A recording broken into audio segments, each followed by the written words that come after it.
Alors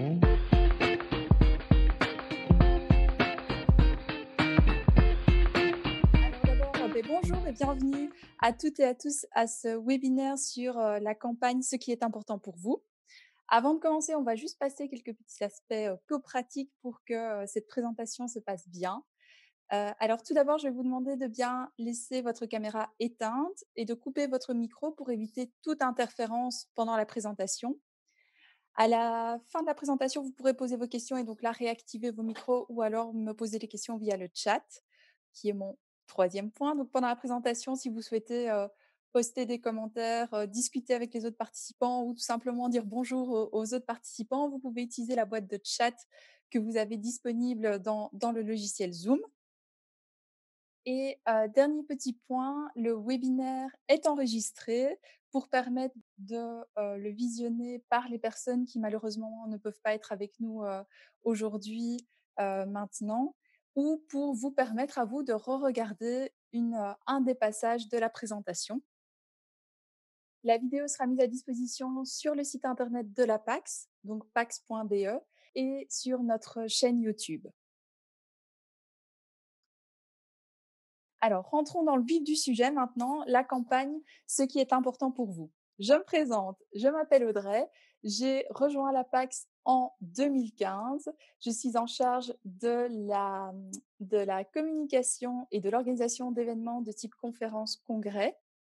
Et depuis cette année, je suis en charge des campagnes de sensibilisation. Je disais donc que nous en avons plusieurs campagnes de sensibilisation au cours de l'année, avec notamment la campagne Briser vos habitudes qui a lieu en mars. Alors cette année, elle est un petit peu adaptée au vu de la situation, donc on adapte le timing, c'est-à-dire que les institutions peuvent la déployer quand elles le souhaitent au cours de l'année, au cours de cette année. Donc voilà, si vous êtes intéressé par cette campagne, vous pouvez me contacter ou aller voir pour avoir plus d'informations sur notre site internet. La campagne, ce qui est important pour vous, celle qui nous intéresse aujourd'hui. Et au second semestre, nous relayons également la Journée mondiale pour la sécurité des patients, qui a été instaurée par l'OMS l'année passée et qui a lieu donc depuis l'année passée chaque 17 septembre. Nous passons à d'où vient le mouvement What Matters to You. Donc c'est en mars 2012 que nous avons entendu la première fois parler du What Matters to You. C'est dans un article qui est paru dans The New England Journal of Medicine que ce concept est apparu. Les auteurs sont Michael Berry, qui est quelqu'un qui est reconnu dans le milieu du shared decision making. Il travaille beaucoup dessus, donc la décision partagée. Et la deuxième auteure est Suzanne Egman-Levitan, qui est également reconnue dans le domaine. Elle a été notamment présidente du Picker Institute, qui est une organisation dédiée au développement d'une approche centrée sur les patients dans les soins de santé. Donc, dans leur article, les auteurs invitent les soignants à, en plus de poser la traditionnelle question What's the matter? Donc, quel est le problème? De demander What matters to you? L'idée, c'est de mettre le patient au cœur de ses soins et de faire un pas vers la décision partagée, vers le shared decision making. En posant cette question, l'idée, c'est de se rapprocher de l'expérience au travers des yeux du patient et être sensibilisé à ses besoins, prendre en compte ses préférences, ses valeurs. Ça permet d'aborder le contexte de la personne, mais également ses objectifs. L'idée, c'est d'utiliser ce concept, comme ils mettent dans l'article, un crossroad de la santé du patient. Donc, c'est-à-dire à un moment donné où il y a des décisions qui doivent être prises, où il y a plusieurs chemins possibles en termes de médicaments, est-ce qu'il faut une intervention chirurgicale, est-ce qu'il y a une autre possibilité, et quel est le contexte du patient pour pouvoir au mieux prendre la décision. Donc, l'article est paru en mars 2012. Quelques semaines plus tard, il y a l'International Forum on Quality and Safety in Healthcare. C'est un forum international qui est organisé par l'Institute for Healthcare Improvement et le BMJ. Et lors de ce congrès, il y a Maureen Bissagnano, qui était la CEO de l'Institute for Healthcare Improvement, qui est aujourd'hui une présidente émérite de ce même institut, qui a challengé, qui a lancé un appel aux leaders présents et qui leur a demandé de poser la question What matters to you au prochain patient qu'ils verraient. Et donc, elle a expliqué que quand les patients sont impliqués dans leurs soins, ou quand on fait un empowerment de patients, quand on l'implique dans ses soins, ils ont remarqué dans les études qu'il y avait des meilleurs résultats cliniques et aussi un coût associé qui était moindre en termes de santé. Donc, je vous ai mis dans la présentation également le lien YouTube vers la présentation de Maureen Bissagnano. Donc, elle l'a fait en 2012 à Paris si vous souhaitez aller revisionner sa présentation et sa prise de parole. Maureen Bissagnano lance un appel aux leaders et en juin 2014, la Norvège lance la première campagne What Matters to You. Alors d'abord à petite échelle, et ils ont en réalité distribué des badges avec la question What matters to you? Alors en norvégien, je ne vais pas vous le dire en norvégien. Et depuis, donc ça a très bien fonctionné, et depuis d'autres organisations ont rejoint le mouvement. Ça fait vraiment une vraie vague mondiale. Et le 6 juin a été décrété comme la journée What matters to you. Donc je vous ai dit, ça fait une vraie vague mondiale. Et donc aujourd'hui, on en est à un mouvement mondial. On a une organisation de rencontres internationales de pays qui participent au What Matters to You. Et en 2019, concrètement, c'est plus d'une trentaine de pays qui ont participé, qui ont relayé le What Matters to You movement. Alors, je peux citer les États-Unis, l'Écosse, l'Australie, le Canada, le Brésil et bien sûr la Belgique. Ce qui nous amène à la campagne en francophonie. Comme dans d'autres langues, nous avons adapté la question en français. Cette adaptation est l'œuvre d'une collaboration avec la Fédération des hôpitaux vaudois, donc la FHV en Suisse. En 2019, nous avons travaillé au développement de la campagne en francophonie. L'objectif était d'avoir une uniformisation du message et visuel en français. Donc, il y a un logo qui a été créé, que vous avez déjà pu voir et que vous reverrez plus tard. Et celui-ci a été lancé le 6 juin 2019. Pour revenir un petit peu donc sur la chronologie, pour remettre les choses en place, donc on est parti d'un article en 2012 avec un relais au niveau de la présentation de Maureen Bissagnano lors d'un grand congrès. En 2014, une première campagne en Norvège. 2015-2018, plusieurs pays s'approprient le mouvement et se lancent dans ce mouvement. En 2019, un développement dans le monde de la francophonie et le premier relais par la PAX à Bruxelles et en Wallonie. Donc un premier relais de campagne l'année passée dans un cadre à petite échelle. Et en 2020, donc aujourd'hui, on élargit la campagne à Bruxelles et en Wallonie de manière large. Le logo, vous l'avez déjà vu, donc on pose la question qu'est-ce qui est important pour vous? 2 personnes en interaction. Et donc, il s'agit de 3 étapes qui sont détaillées dans ce projet visuel. Demander, écouter, considérer. On va détailler ces 3 étapes maintenant. Donc, dans un premier temps, demander. Qu'est-ce qui est important pour vous? Cette demande, elle peut être faite à plusieurs points du continuum. Ça peut être à une admission dans un hôpital pour un soin assez longue durée, ça peut être une admission dans une maison de repos, ça peut être un moment de transition dans les soins de santé du patient où il y a un choix qui doit être fait et qu'il y a plusieurs possibilités qui se valent.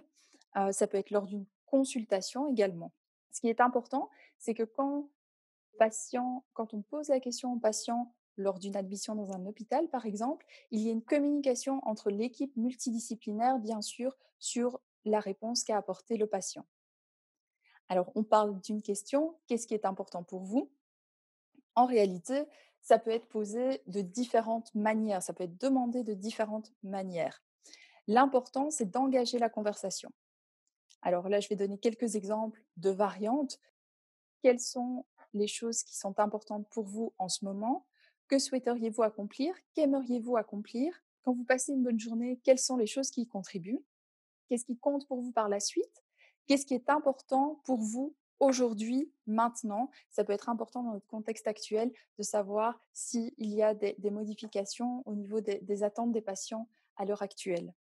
On est donc sur le demander. Ensuite, c'est écouter, avoir une écoute active, écouter attentivement la réponse que le patient ou la personne que l'on a en face de nous adresse.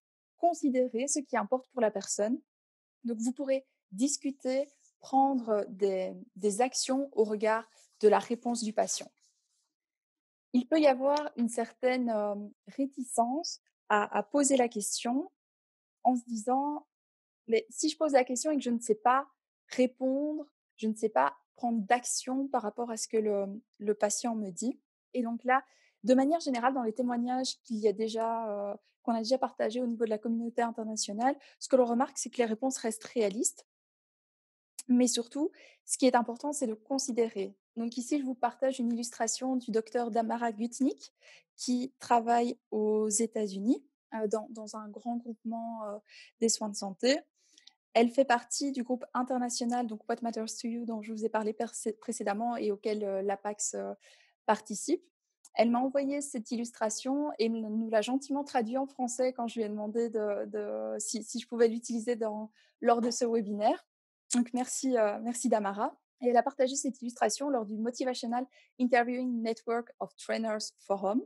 L'idée derrière cette illustration, c'est que est-ce que c'est actionable? Est-ce qu'il y a une action qui peut être faite directement ou pas après avoir demandé et écouté?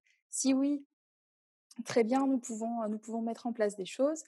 Et sinon, le fait de réfléchir, d'écouter de manière attentive, c'est déjà considéré et c'est apporter une attention à cette réponse. Et donc, c'est déjà ça qui est important, c'est le moment, c'est l'engagement de la conversation qui est importante. Alors, je pense que vous avez déjà dû comprendre, mais donc pourquoi est-ce que ce concept est important? Pourquoi est-ce que l'engagement d'une telle conversation est important? C'est tout d'abord pour établir une relation en impliquant le patient dans ses soins. Cela peut aider à construire une communication, à améliorer la communication également, et cela peut être bénéfique pour construire la confiance. Alors, c'est aussi comprendre la personne dans le contexte de sa propre vie, des choses qui lui importent le plus, pour pouvoir ensuite l'intégrer dans sa prise en charge, co-construire et établir un partenariat avec le patient. Donc, c'est avoir un traitement, une prise en charge qui est alignée avec les préférences, les valeurs de la personne. Avant de passer à la concrétisation de la campagne au niveau de la PAC, je vais d'abord vous partager quelques exemples de What Matters to You conversation, de conversation sur qu'est-ce qui est important pour vous. C'est Laia Chai qui a partagé tout d'abord une histoire d'un patient qui devait sortir donc de l'hôpital. Il a reçu un traitement, un suivi médicamenteux, donc sur ce qu'il devait faire à sa sortie de l'hôpital. Un soignant est venu le voir donc pour une dernière visite de contrôle et lui a demandé dans sa chambre et lui a demandé What matters to you? Qu'est-ce qui est important pour vous? Et le patient a répondu que ce qui lui importait aujourd'hui, c'est de savoir quels étaient les 3 médicaments les plus importants dans les 6 qu'on lui avait prescrits, car il n'avait pas financièrement les moyens de s'acheter 6 médicaments. Donc il n'avait les moyens de s'acheter que 3 médicaments sur les 6 qu'on lui avait prescrits.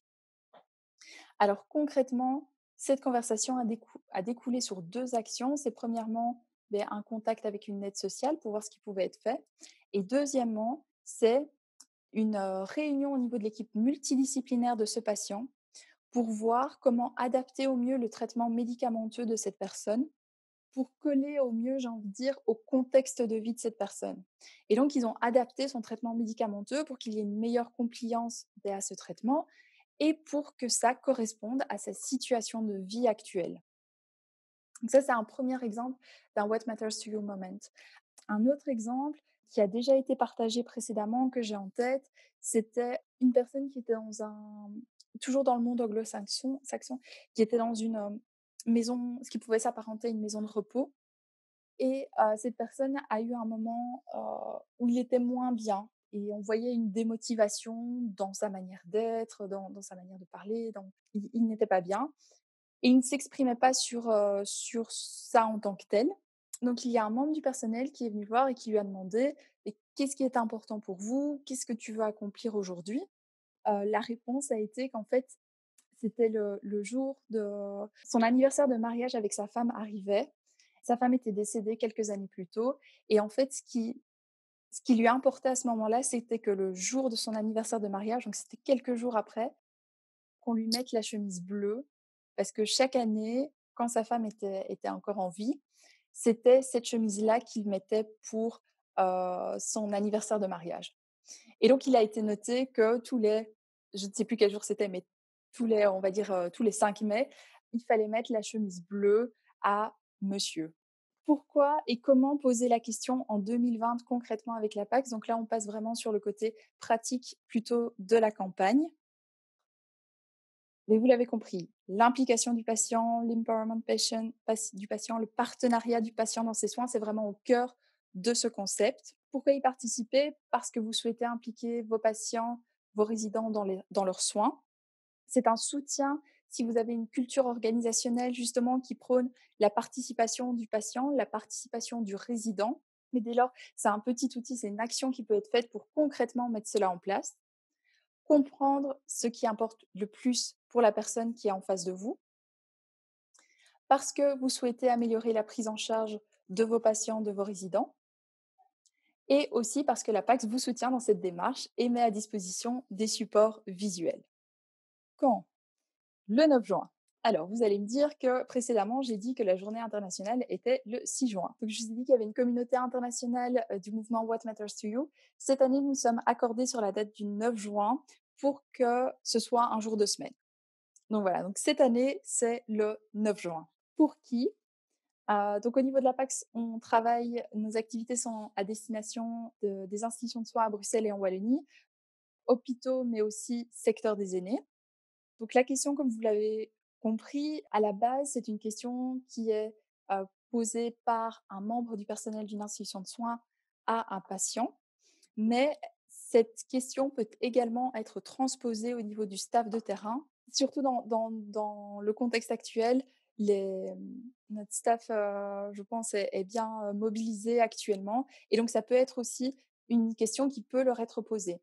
Je vais donner un exemple. Au Canada, il y a quelques années, il y a une organisation de soins qui a relayé cette campagne, qui a utilisé cette campagne dans un service, si je ne me trompe pas, urgence ou soins intensifs, c'était un des deux.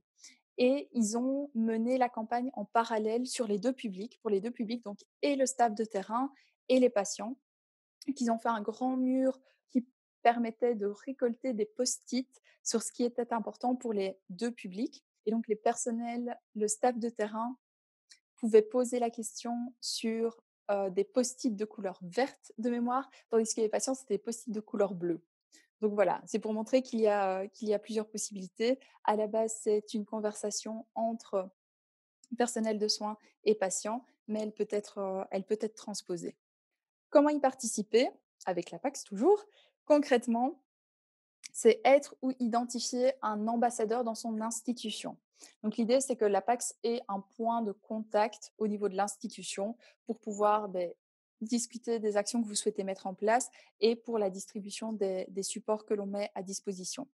Alors j'ai mis une institution. Bien sûr, ça peut être une personne par site hospitalier, une personne pour un pôle senior ou par maison de repos. Ensuite, c'est identifier le cadre dans lequel vous souhaitez implémenter la campagne. Donc, est-ce que c'est une unité, un département, toute une institution? Est-ce que c'est uniquement dans une résidence-service? Est-ce que c'est dans une maison de repos? Est-ce que c'est dans tout un pôle senior? Est-ce que ce sera à destination une question que l'on va poser aux patients uniquement? Quelles actions vous souhaitez mener? Vous pouvez déjà commencer à y réfléchir au niveau de cette étape-là. À l'APAC, ce qu'on conseille toujours, c'est de commencer d'abord dans un cadre à petite échelle pour pouvoir ensuite capitaliser dessus et construire dans les années futures plus grandes campagnes et grandir. Ensuite, c'est avertir l'APAX que vous participez, que vous vous lancez dans le mouvement. Donc ça, vous avez un formulaire qui est disponible sur la page web de la campagne sur le site de l'APAX, avec l'abréviation CIPV.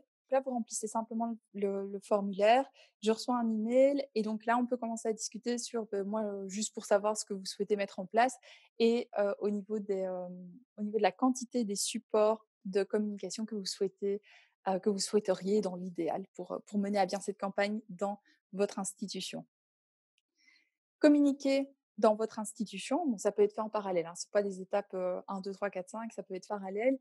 Communiquer dans votre institution sur le fait que vous participez à la campagne, communiquer vers les personnes qui vont être impactées par cette campagne. Bien sûr, elle peut être mise en place en collaboration avec votre service de communication pour déterminer quels sont les, les canaux de communication que vous avez à disposition pour communiquer auprès de votre public.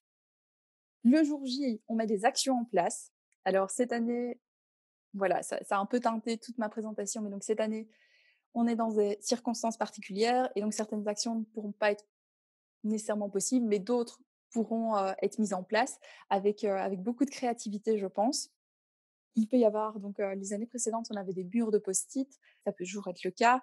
Vous pouvez également un exemple, c'est demander aux membres du personnel d'engager la conversation avec une personne au cours de la journée. Vous ayez, dans une unité, les membres du personnel qui soient sensibilisés à cette campagne et qui posent la question à une personne sur la journée. Ça peut être un exemple d'action à mettre en place. Et ensuite, ce que nous vous demanderons au niveau de la PAX, c'est d'évaluer la campagne, mais pour la PAX, pour savoir ce qu'on peut améliorer d'année en année, mais aussi, par exemple, si vous avez des supports de communication que vous souhaiteriez voir développés pour les années prochaines. Nous demandons aussi que vous nous fassiez un petit retour sur l'implémentation de la campagne dans votre institution pour pouvoir mettre en avant vos initiatives, que ce soit sur notre site, mais aussi dans notre magazine All Teach All Learn, par exemple. Et nous souhaitons aussi avoir des témoignages de personnes qui ont posé la question ou à qui on a posé la question pour savoir quel impact ça a eu sur eux d'engager cette conversation. Donc il y aura des petits formulaires qui vont être créés pour ça, par la suite pour que ce soit, facile pour vous. Précédemment, la campagne «Qu'est-ce qui est important pour vous?» donc je vous l'ai dit, on l'a menée déjà en 2019. Il y a eu 4 institutions participantes, donc on l'a menée à petite échelle. 310 supports visuels distribués, 433 pardon, 433 réponses récoltées sur les post-it.